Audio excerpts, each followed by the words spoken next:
Bom dia para quem eu não vi. É alguns que eu não vi. Ok, abra sua Bíblia lá em Atos 3.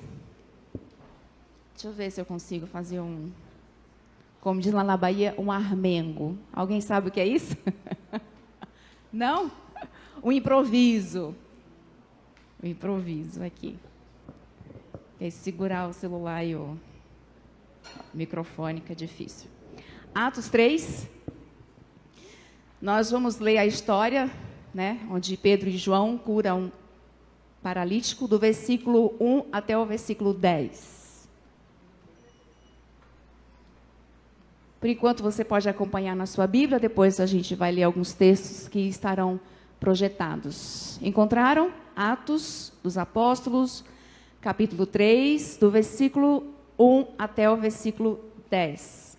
Diz assim: certo dia, Pedro e João estavam subindo ao templo na hora da oração, às 3 horas da tarde.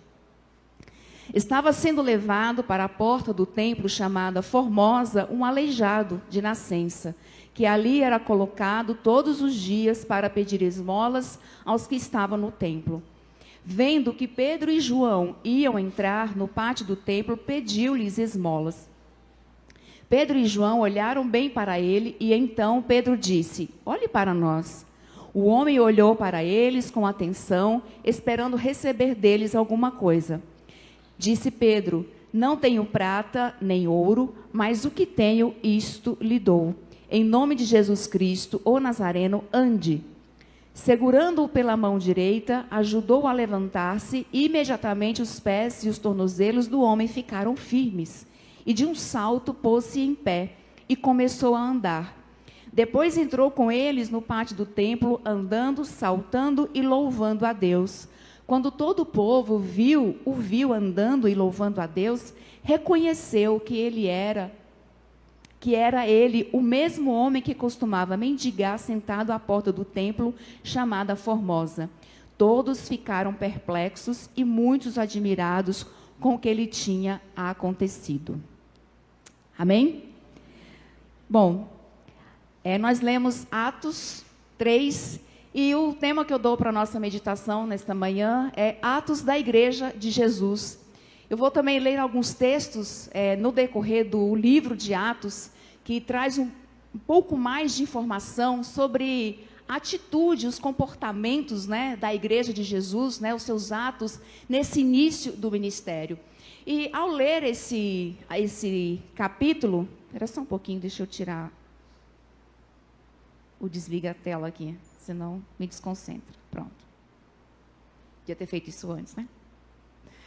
E ao ler esse capítulo, do versículo 1, principalmente esse episódio especificamente, algumas coisas me chamaram a atenção. E a primeira delas, em relação à igreja de Jesus, dos atos da igreja de Jesus, é que essa é uma igreja, e nós devemos ser a igreja que mantém uma vida e rotina de oração em comunidade.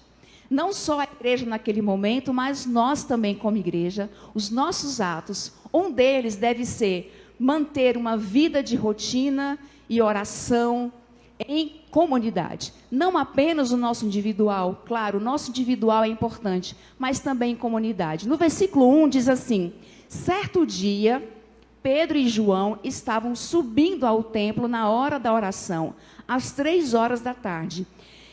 Lembrando que era costume do judeu orar 3 vezes por dia. Então, imaginamos que eles oravam de manhã, à tarde, no final da tarde ou no início da noite. Tinham os horários específicos, hábito, né, que hoje eles mantêm, principalmente o pessoal islâmicos.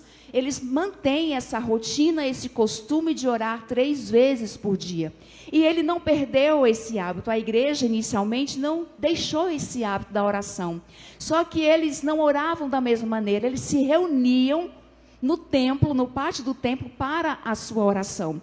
Então, os primeiros cristãos entendiam que era importante essa oração em comunidade, e eles se reuniam, e todos os dias, ou eventualmente dias da semana, eles se reuniam para a oração no templo. Então, é importante a igreja de hoje, nós mantermos uma rotina de oração em comunidade. E o que me chama a atenção aqui é que essa igreja estava reunida, mas antes da descida do Espírito Santo. Lá em Atos, no capítulo 1, versículo 14, eu acho que os textos estão projetados, diz assim: todos eles se reuniam sempre em oração, com as mulheres, inclusive Maria, a mãe de Jesus, e com os irmãos dele. Veja Atos 2, capítulo 1, no versículo 1. Chegando o dia do Pentecoste, estavam todos reunidos num só lugar. Então, o início, do capítulo 2, antes da descida do Espírito Santo, a igreja estava reunida, mantendo a sua rotina de oração em comunidade. Por isso que muitas vezes nós insistimos, venha nas quintas, venha reunir, porque é o único dia da semana que nós nos reunimos para a oração em comunidade. E os motivos também me chamam a atenção, que a gente vai falar um pouco depois. E olha só, acompanhando, capítulo 2, versículo 46. A gente vai ler vários versículos em Atos dos Apóstolos para nós entendermos. 2,46 diz assim: todos os dias continuavam a reunir-se no pátio do templo, partiam o pão em casa e juntos participavam das refeições com alegria e sinceridade de coração. Então, antes da descida do Espírito Santo, eles se reuniam todos os dias para compartilhar da oração, orarem juntos. Depois da descida do Espírito Santo, eles continuavam se reunindo para a oração. A igreja de Jesus, um dos atos da igreja de Jesus é a oração em comunidade. Como eu ouvi uma vez, assim, uma pessoa orar, algumas coisas acontecem, mas quando várias pessoas oram, muitas coisas acontecem. E nós sabemos que quando nós reunimos como igreja para a oração, gente do céu, muita coisa acontece nas nossas vidas, muita coisa acontece no nosso meio. E aí, lendo um dos comentários, eu achei muito interessante que um dos autores dizia assim: existe 3 tipos de públicos nas reuniões de oração. 3 tipos de público. O primeiro, os assíduos.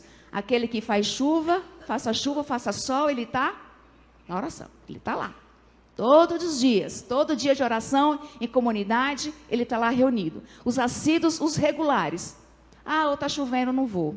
Ah, hoje está muito quente, não vou. Ah, hoje está muito calor, não vou. Ah, hoje está muito frio, não vou. Semana que vem eu vou. Então, tem os assíduos, os regulares e os que têm problema. Estou com problema, vou na oração hoje, estou precisando. Ah, eu estou com uma dor na perna que não sara, já fui no médico, deixei na igreja orar para ver se resolve. Eu achei curioso porque no dia a dia a gente percebe que isso acontece. Tem alguns rostinhos que a gente vê eventualmente aqui, está com problema. Veio na quinta de oração, está com problema. Juro, não vou pensar, eu pensei isso agora, mas não vou pensar se você vier na quinta, tá bom? Mas a gente entende que tem 3 tipos de pessoas. E ok, e está tudo bem, mas porque é o Espírito Santo que age nas nossas vidas, mas também nós entendemos a necessidade de, como corpo de Cristo, nos firmarmos e nos comprometermos com a oração.